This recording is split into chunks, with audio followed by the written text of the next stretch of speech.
The wind howled across the flat Kansas prairie, dragging the dust along the cracked porch of the humble homestead where Elsie Mae Talbot had lived her entire life. It was the same wind that had rocked her cradle as a baby, carried her small voice across the hayfields, and now pushed against her back as she stood clutching a threadbare sack of belongings. She was being turned out quietly, without ceremony, and with no one to stop it. Elsie was 16 years old, but looked no older than 12. Thin, barely over 5 feet tall, with delicate hands and a fragile gait, she had always been small for her age. Her stepmother, Ruth Talbot, had often said that God made her fun-sized for suffering, and laughed at her own cruelty. After Elsie's father died in a logging accident the winter prior, Ruth wasted no time declaring the girl dead weight. A mouth to feed, too weak to till fields, too fragile to marry off. "I've let you linger too long," Ruth had said. That morning, sipping coffee like it was just any other day. "You don't fit in this world, Elsie. I need someone who can work, not wither in the sun. I got 4 boys to raise, and you ain't one of them." Elsie didn't beg. She'd stopped doing that years ago. She merely nodded, gathered her things, and stepped out into the morning without a word. There was no goodbye from her stepbrothers, no protest from neighbors. Small girls without purpose were not uncommon in the West and not often mourned. She walked for miles, sunburn tightening her pale cheeks and her legs shaking from more than just exhaustion. Each step away from the homestead felt like shedding a piece of herself. She had nowhere to go, no kin left to write to. The town of Winnetka, some 10 miles southeast, might have had work for a girl who could scrub floors or churn butter, but she knew what often came with those offers. Elsie had seen other girls taken in, only to vanish in the months that followed. As the afternoon wore on, her feet blistered and her breath grew shallow. Her water skin, half full when she left, had gone warm and nearly empty. The heat made her feel like a thread unraveling with each hour. She made it to a thin line of trees near a creek at dusk, her knees buckling beneath her. She crawled toward the trickle of water, cupped some into her hands, and then collapsed onto the dirt, unable to stand out her last thoughts before slipping into unconsciousness weren't of fear or prayer, but of deep, aching loneliness. She wondered if anyone would find her body, if anyone would even ask. Elsie awoke to the smell of smoke, not fire, but something gentler, like cooked meat over a flame. Her lashes fluttered, vision blurred by sunlight seeping through the canopy of trees. She tried to move, but her arms were pinned under a warm, scratchy blanket she didn't recognize. She was no longer by the stream, but on a bed of moss and furs beneath a lean-to shelter made of thick branches and animal hides. Panic rose in her chest. She sat up too fast, the world spinning. That's when she saw him, a tall man with long, black hair, broad shoulders, and skin the color of dark cedar, crouched over a fire. He wore leather leggings, a tunic, and a necklace of bone and beads. His eyes met hers, steady and unreadable. "A Comanche." Elsie gasped and scrambled backward, her voice hoarse and cracked. "Please, please don't hurt me." The man didn't move. He held out his hand, palm up, and said nothing. Elsie waited, heart hammering, expecting violence, but none came. The man instead reached behind him, picked up a wooden bowl filled with some kind of thick stew, and gently set it a few feet from her. Then he backed away, hands still visible. No sudden movements, no threats. She stared at him, then the bowl, then back at him. Her stomach twisted with hunger, her body ached. But more than anything, her mind reeled with confusion. Why would a Comanche save her when her own kind had cast her out like trash? The man said something in a language she didn't understand. Then slowly, with quiet, respectful steps, he sat down by the fire again and resumed eating. He did not press her, did not question her. For the first time in her life, someone saw her and didn't look away. Elsie took the bowl. Her hands trembled. She was no longer alone. The first night Elsie spent in the forest was fitful. Her body was sore, her mind clouded with fear and disbelief. Despite the food in her belly and the shelter overhead, a lifetime of warnings echoed in her thoughts about savages, about what happened to women taken into the wild, about what became of girls who trusted too easily. She didn't sleep much.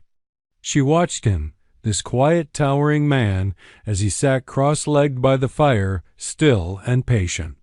When he finally lay down some yards away and pulled a buffalo hide over himself, she stayed awake longer, eyes darting to every sound beyond the men. Lean-to. Every cricket, every hoot of an owl, every snapping twig made her heart race. Yet nothing happened at dawn. She woke to the scent of pine smoke and rabbit stew. The man was already awake, crouched again by the fire, stirring the pot. When he noticed her sitting up, he didn't speak, only nodded toward the food.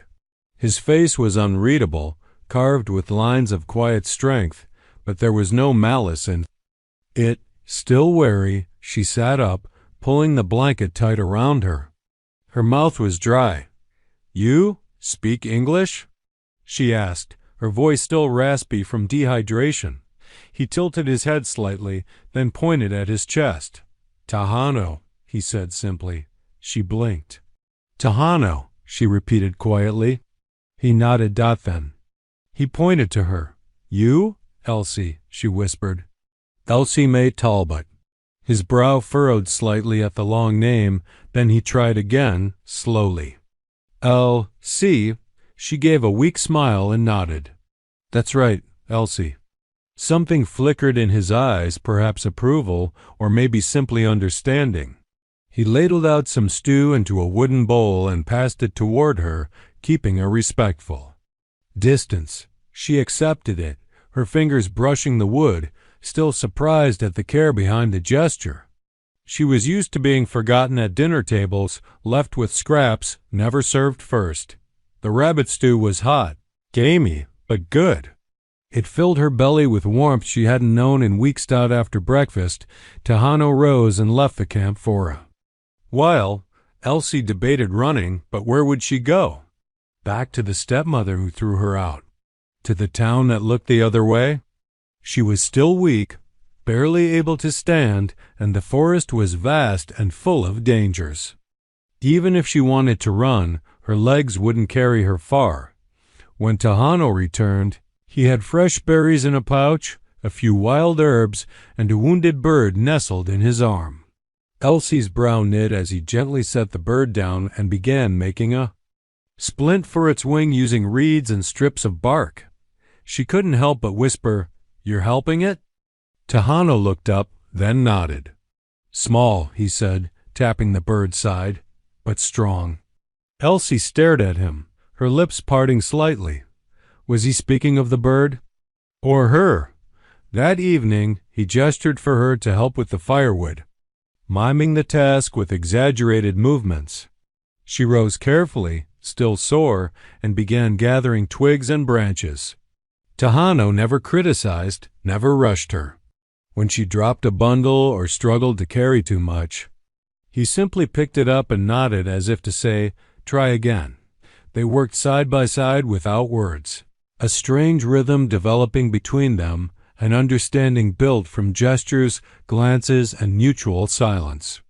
In a world where she was always too small, too weak, or too slow, she didn't feel judged here. Just noticed. As dusk fell, Tahano drew a rough circle in the dirt with a stick. Inside it, he carved lines and patterns, mimicking the sky above. He pointed to a shape and spoke a word in Comanche. Elsie watched with growing curiosity. "What's that?" He repeated the word, slower this time. "Madam star." She tried it. "Madam." He nodded. They sat there beneath the wide velvet sky, trading words, his and hers. She taught him sky, fire, tree. He taught her tika, pawk, and kra, fire, water, and deer. Their voices were low, quiet, reverent. No need to speak loudly when no one was trying to talk over the other. That night, when she lay down beneath the blanket he'd given her, Elsie felt something shift deep within. She was still afraid, but the kind of fear that lingered before a storm passed. The kind that told her maybe she wasn't in danger now, but on the edge of something new, something terrifying and beautiful. For the first time in her life, someone had waited for her to find her voice, and she was beginning to want to use it. Days passed, stitched together by quiet tasks and steady glances. Though neither spoke the other's language fluently, Elsie and Tahano had found a rhythm, a way to exist beside one another that felt more peaceful than anything she had known Dot in. The mornings, Tahano hunted or fished, always bringing something fresh, sometimes rabbit, sometimes fish from the creek, once even a small wild turkey. While he was gone, Elsie tidied the lean-to, swept the ground clear of leaves, and tried to mimic the way he stacked firewood. Her small hands were clumsy at first, but she tried and he noticed. Each evening, they sat across from one another as the fire danced between them. Tahano began drawing pictures in the dirt, again circles, stick figures, animals. He would tap the drawing, say the Comanche word slowly, then point to the object if it was nearby. Elsie, in turn, would offer the English word. "Pock," he said, pointing to the little pot of water heating on the flames. "Water," she replied, nodding. He smiled. "Water," she giggled. Close enough. The lesson became a ritual. At night, the forest would whisper its secrets around them. Owl calls, rustling leaves, the occasional coyote howl, and they would speak in soft tones, trading words like little gifts. One night, as Tahano whittled a piece of cedar with a bone-handled knife, Elsie watched with fascination.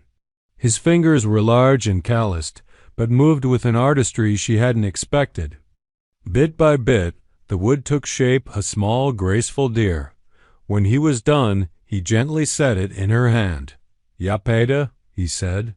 "Doe," Elsie blinked, touched by the gesture. "It's beautiful." Tahano simply nodded and tapped her chest. "Yapeda." She stilled. He was calling her a doe. It wasn't an insult, not like the words she'd heard her. Whole life, weak, helpless, frail. In Tahano's eyes, a doe was something elegant, quiet, yes, but alert. A creature that moved with purpose, even when the world ignored it. Elsie held the carving to her chest. "Thank you," she whispered. Dot later that week it rained. The skies turned silver, and a soft downpour soaked the earth. Tahano pulled more hides over their shelter and stoked the fire higher.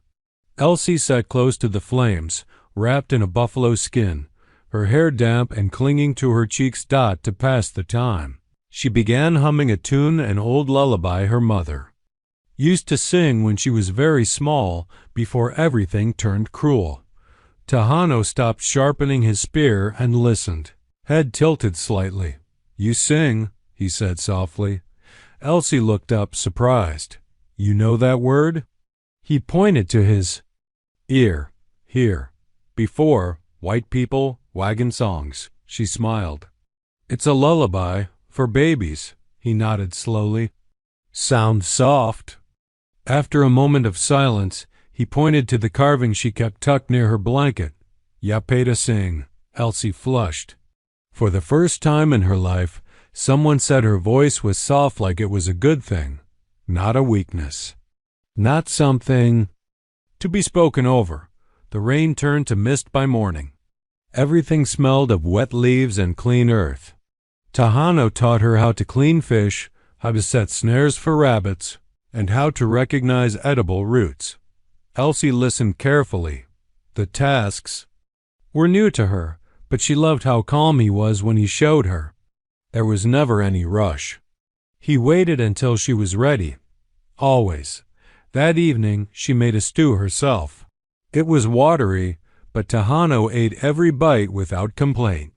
Then he surprised her by pulling out a small clay pot she hadn't noticed before, filled with crushed berries. And honey dot, he held it out to her. Sweet, he said. For Yapeta. She blinked fast, tears stinging her eyes. No one had ever saved the sweet part for her. She dipped her fingers in and tasted it. It was delicious, tart, and warm and rich.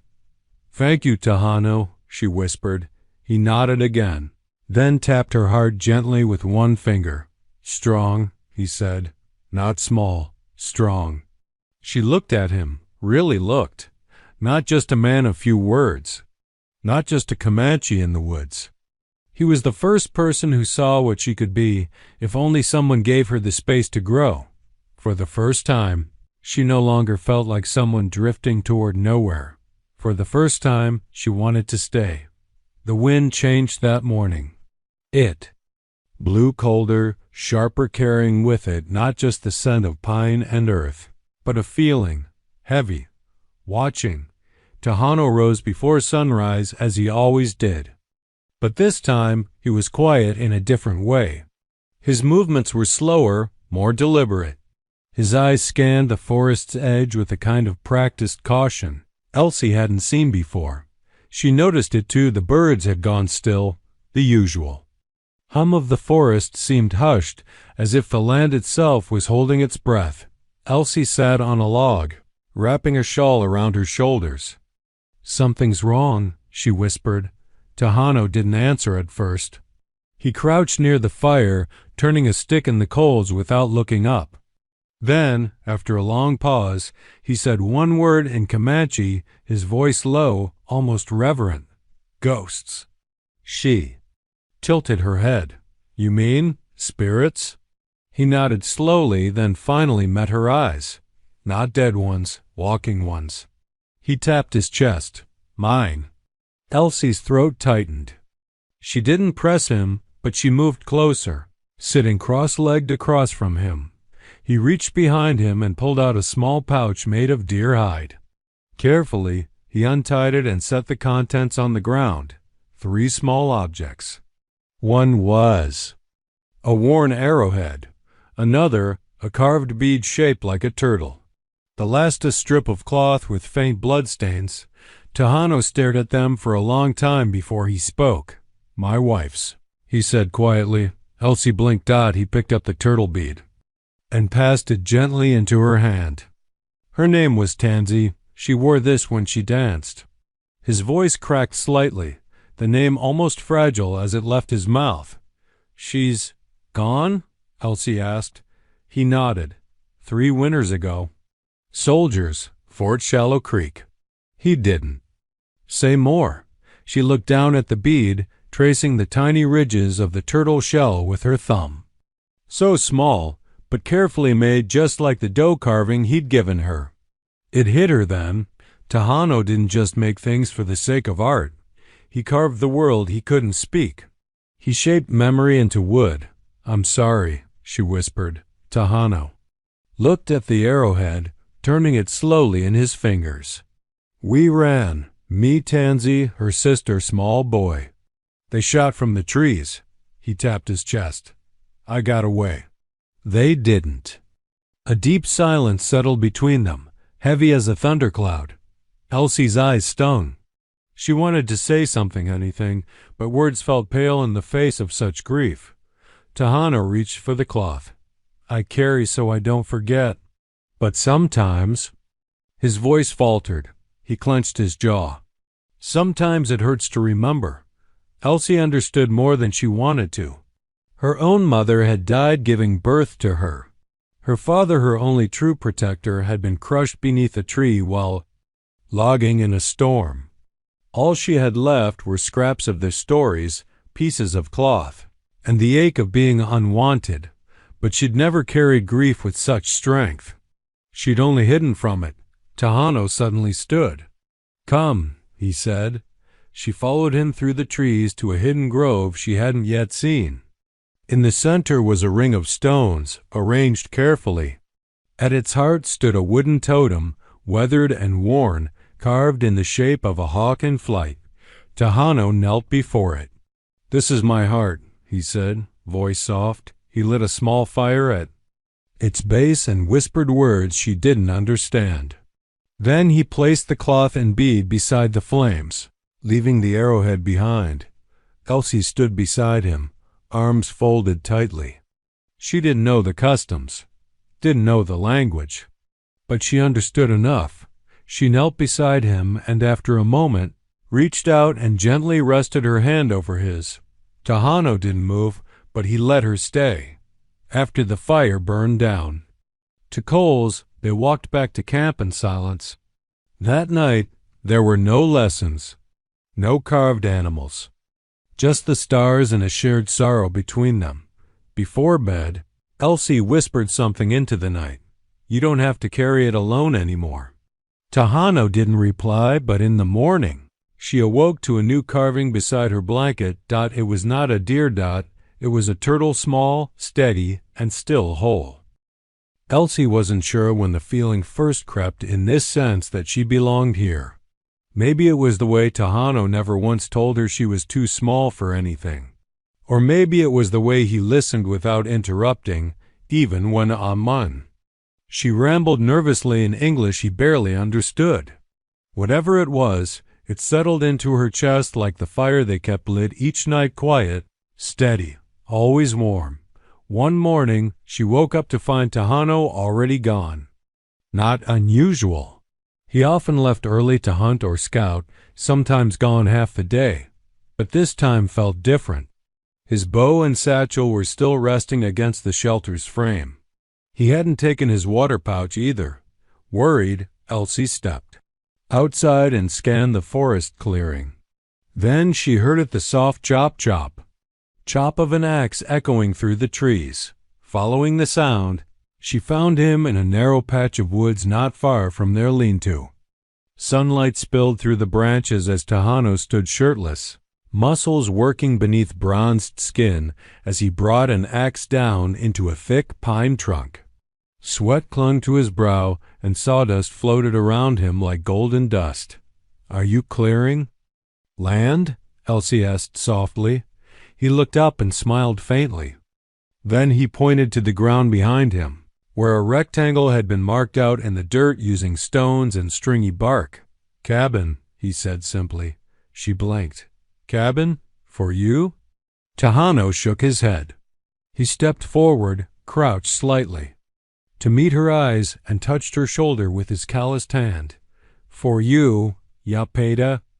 Elsie's lips parted, but no words came out. She stared at the rectangle, then at him. Her heart ached in the strangest way, like it couldn't hold what she was feeling. "You're building me a house?" she whispered. He nodded. "Small. House. Warm. Yours." For a long moment, she couldn't breathe. No one had ever made her anything. Not a dress. Not a home. Not a place where she could be herself without apology. She had always been asked to fit into someone else's world. Now, someone was shaping a world around her. The following days passed in a rhythm Elsie didn't realize she'd been craving. Her whole life, Tahano chopped wood while she sorted and stacked the smaller pieces. He shaped beams and smoothed planks, using tools he'd either made or bartered for with traders. And always, he carved small flourishes into posts, corners, and door frames. Nothing too elaborate. Just quiet details, like the lines of a leaf or the curve of a deer's hoof. When Elsie asked why he spent so much time making it beautiful, he shrugged and said, "Because you live in it." The first time they raised a wall together, she stood back and stared in awe. It was small, just 2 short logs high, but it was real. It was hers. On the third day, he began building shelves that were low enough for her to reach. A small cot, made of cedar and elk hide. A table with a rounded edge so she wouldn't bruise her hip. Every part of the cabin was shaped with her in mind. Not just a shelter, but a sanctuary. She watched him measure out window frames using rope and bone markers, working late into the evening. The fire cast shadows across his face, and his expression was deeply focused, but soft when he looked at her. "You don't have to do all this," she whispered once, afraid of what it meant to be given so much. Tahano looked at her, then picked up a stick and drew something in the dirt. 2 small handprints side by side. 1 hand cannot build a home, he said. 2 can. Then he placed his hand over hers. By the end of the week, the frame stood. No roof yet, no door, but it stood. And to Elsie, it was more than a structure. It was proof that she could take up space in the world, that someone wanted her there. She walked through the tiny opening where the door would one day hang and turned in a slow circle, her fingers brushing the walls. The wood smelled like pine and rain. She ran her hands across the carved windowsill, delicate leaves etched into the grain. "This is mine?" she said aloud. Tahano nodded. "Yes," he said. "Yapeda's home." She didn't cry. She smiled, lips trembling, and whispered, "Then you're always welcome in it."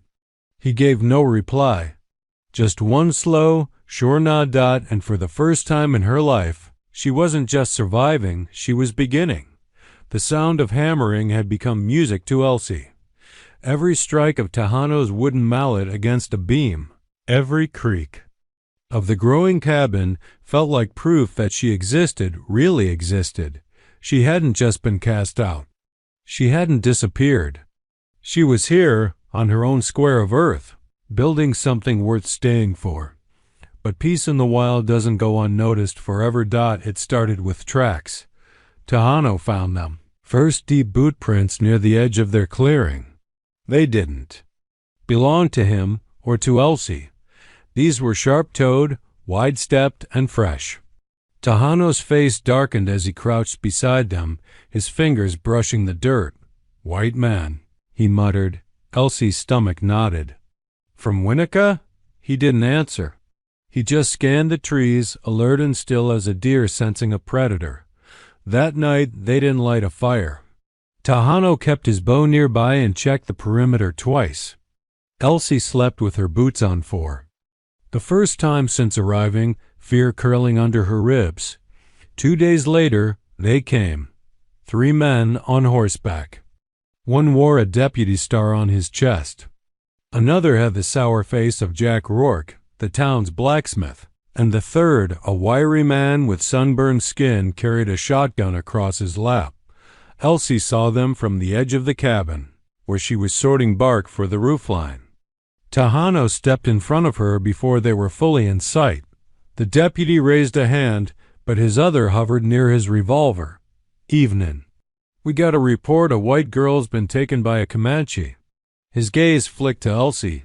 "Guess?" "We found her." Elsie stepped forward, heart pounding. "I wasn't taken." The blacksmith spat in the dirt. "Sure you weren't, girl? You think we're gonna believe you just ran off and shacked up with a savage?" Tahano's face remained calm, but his posture was stone. He said nothing, his body positioned just enough to block Elsie without seeming threatening. The wiry man cocked his shotgun lightly, enough to make her flinch. "We'll take her now." "No," she cried. "I'm not going with you." The deputy narrowed his eyes. "Miss, do you understand this man is considered hostile by the territory's military scouts? He ain't allowed near settlers." Elsie shook her head, voice trembling. "He saved my life. He didn't steal me. He built this for me," she pointed to the half-finished cabin, "because no one else ever would." Rourke scoffed. "He's a Comanche. Don't matter what he built. You think he won't turn on you? They all do." Tahano spoke then, calm but firm. "I not harm her. She stay because she want." The wiry man snorted. "Funny, he talks now." The deputy dismounted and stepped forward. "Miss Talbot, you are not safe here. It's against regulation for you to reside in Comanche territory unguarded. We're escorting you to town. You can lodge with the church for now." "No," Elsie said again, louder. "You didn't care when I was starving in a ditch. When my stepmother threw me out, no one offered me a bed. No one offered me safety. He did. The deputy's jaw clenched. Then Rourke muttered, "Probably bewitched. Comanche's got ways." Tahano took a step forward, just one, and suddenly all three men drew their weapons. "Stop!" Elsie shouted, holding her hands out. "Don't!" She moved to stand between them. "I swear to God, if you fire at him, I'll throw myself in the way. I'm not going. And if I disappear, if you take me back, you better be ready to explain what really happened when the newspapers come asking. Why, a girl died trying to stay with the only man who ever treated her with decency." Silence, thick and crackling. The deputy looked at her for a long time. Then, finally, he grunted, "Fine, but this ain't over. You step into town again, there'll be questions." With that, he mounted his horse, and the others followed, muttering curses as they rode back toward the tree line. As soon as they were gone, Elsie collapsed onto the ground, shaking. Tahano knelt beside her. "You brave," he said softly. "No," she whispered, tears falling. "I'm just tired of letting people decide where I belong." He reached out, brushing her tear-streaked cheek with his thumb. "You belong here, with me, in what we build." She looked up at the cabin, unfinished, imperfect, but real. "Yes," she said. "That's the first thing I've ever been sure of." The men were gone, but the tension they left behind lingered in the trees like smoke after a fire. Elsie sat by the fire ring that evening, her arms wrapped around her knees, her eyes red from crying, not out of weakness, but exhaustion. Tahano sat a few feet away, sharpening a piece of wood with slow, steady strokes. He didn't speak. He didn't need to. She could feel the questions circling between them. He finally broke the silence. "You spoke brave," she gave a bitter chuckle. "I was terrified. My legs were shaking so bad I thought I'd fall over." "But you didn't." "No, because if they'd taken me, they would have dragged me back to nothing. Back to silence. Back to a world where I don't matter." Tahano nodded slowly, watching the flames. "World has loud mouths, but not loud hearts." Elsie blinked, taken aback by the truth in his words. "You ever feel like you don't belong anywhere?" she asked softly. Tahano didn't answer right away. Then he tossed a twig into the fire. "All the time." He leaned forward, elbows resting on his knees, and stared into the embers. "When I was a boy, my mother called me Namara different. Wind. I asked too many questions. I didn't hunt like the others. I carved. I watched birds, listened. My father said I was too soft, that the world would crush me." He looked at her then. "Maybe it did." Elsie's heart broke for him and for herself. Two people cast out for being something the world didn't value. Not strong in the way others expected. Not loud enough. Not big enough. "You're not soft," she said. "You're just deep." He chuckled. "Deep things look still, but they can drown you." She smiled at that. "So can shallow things if you fall the wrong way." They both laughed then, quiet but real. Tahano reached into a small pouch near his side and pulled out something small. He held it in his open palm for her to see. A tiny heart, carved from red cedar, no bigger than a walnut, strongest part of any creature, he said, "but you can't see it." Elsie took the little heart in her hand. It was warm from his touch, polished smooth and glowing slightly in the firelight. "You made this for me?" He nodded. "So you remember?" "You?" "Don't need big voice, big body, just big heart." Her throat tightened.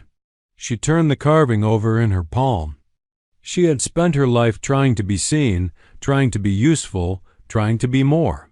And now here was a man who measured worth in quiet strength. "You could have left me that day," she said. "By the stream. I was half dead." Tahano tilted his head. "You were alone. I know that place." She nodded slowly. "So do I." There was a long pause, the kind that doesn't demand filling. The stars had come out in full by now, freckling the black sky with light. A soft breeze stirred the tall grasses. Elsie took a deep breath and looked across the fire at him. "You don't say much, Tahano, but you see everything. You listen, you build, you make space for people to breathe. No one's ever done that for me." He reached across the fire, slowly, carefully, and laid his hand over hers. "Stay," he said, "not because you need shelter. Stay because you are the shelter." Her lip trembled. "I want to. I really do." "Then you already have."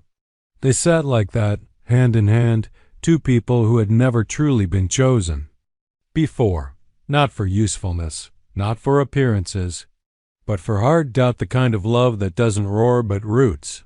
That night, as she lay beneath the stars, Elsie didn't just feel safe, she felt claimed.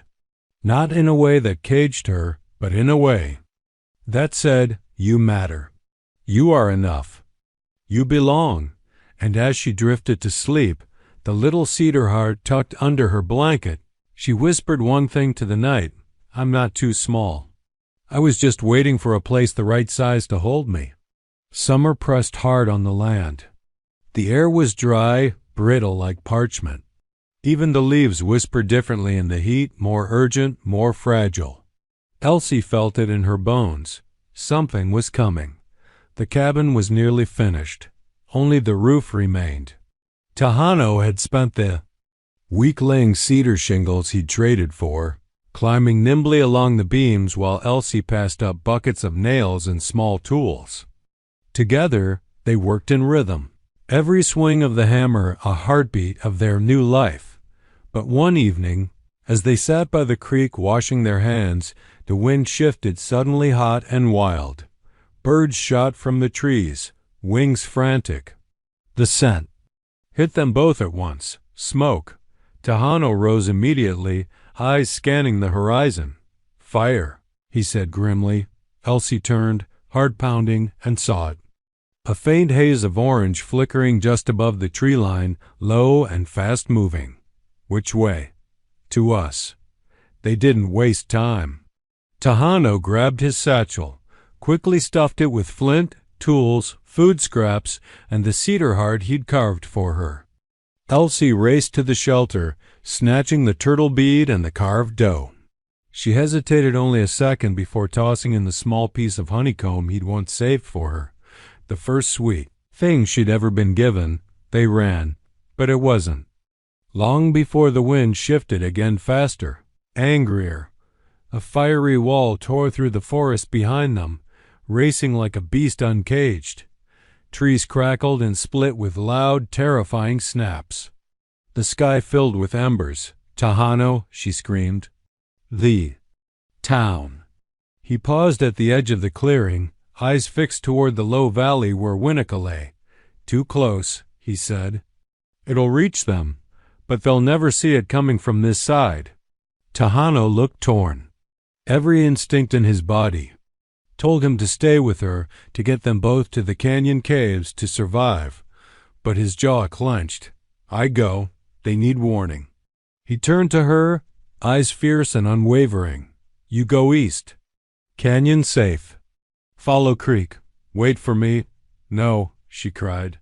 "You'll get trapped." "I know these woods," he said, gripping her shoulders. "I move fast." He paused, then reached into his satchel and pressed the cedar heart into her hand. "You keep this. I will come back for it." Elsie was crying now, full-bodied and helpless. "Please, I come back," he said again, and then he was gone, running into the smoke like a ghost. She followed the creek as instructed, heart hammering against her ribs, the smell of fire thick in her lungs. Her legs trembled with every step. She stumbled once, cutting her palm on a sharp rock, but she pressed on. Every fiber in her body screamed at her to turn around, to go back. But Tahano had trusted her to be strong, to live. The canyon came into view just as her knees gave out. She scrambled inside a narrow gap between the stones and collapsed into the dark. The carved heart clutched tight to her chest. She waited, and waited. Night fell. and the sky turned red with flame and ash. Far in the distance, smoke curled over the valley like a serpent. Elsie didn't sleep. She rocked herself in the dark, whispering prayers she barely remembered from childhood. Come back. Come back? It wasn't until late the next day that she heard footsteps, slow, dragging. She scrambled to the edge of the canyon entrance, heart caught in her throat. Tahano? He stumbled into view, his face streaked with ash, a deep cut across his shoulder, but alive. She ran to him, throwing her arms around his chest. He staggered but held her tightly. They're safe, he whispered. I warned them. Help get. The horses out. Fire turned north. Town spared. She pulled back and looked up into his soot-darkened face. You could have died. But I didn't, he said. Because I had reason to come back. He looked down at her hands. She was still holding the carved cedar heart. That reason, he said, pressing his forehead to hers. That night. They sat by a new fire in the canyon's hollow, quiet but unbroken. Tahano's wound was cleaned, wrapped with herbs. Elsie cradled, his head in her lap, brushing soot from his brow.